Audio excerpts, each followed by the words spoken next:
Crime has followed the technology. म्हणजे जसं technology येतं त्यासोबत एक नवीन क्राईम सुद्धा येतात. नवीन काही गुन्हे सुद्धा येतात. एक्झाम्पल दिलंय की ज्यावेळेस शिप बिल्डिंग म्हणजे जहाज तयार करण्यात आले, त्यावेळेस त्याचा वापर हा पायरसीसाठी सुद्धा करण्यात आला. रेडिओ किंवा ब्रॉडकास्टिंग सारखी जर टेक्नॉलॉजी आली तर त्यासोबत त्याचा वापर हा मिस इन्फॉर्मेशन स्प्रेड जे होत होतं ते ॲम्प्लिफाय झालं. त्यासोबत प्रपोगंडा सुद्धा स्प्रेड करण्यात आला. त्यानंतर इंटरनेटचा एक्झाम्पल आपण जर घेतला तर आता त्यासोबत डिजिटल क्राईम सुद्धा आलेत.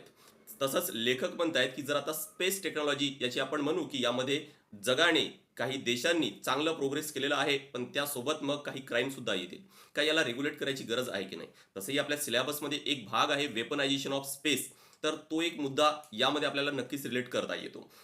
लेखक अजून यामध्ये हे पण मेन्शन करतात की समुद्र, महासागर आहे जे सर्वांसाठी आहेत, पण त्याला एक प्रॉपर पद्धतीने रेग्युलेट केलेलं आहे.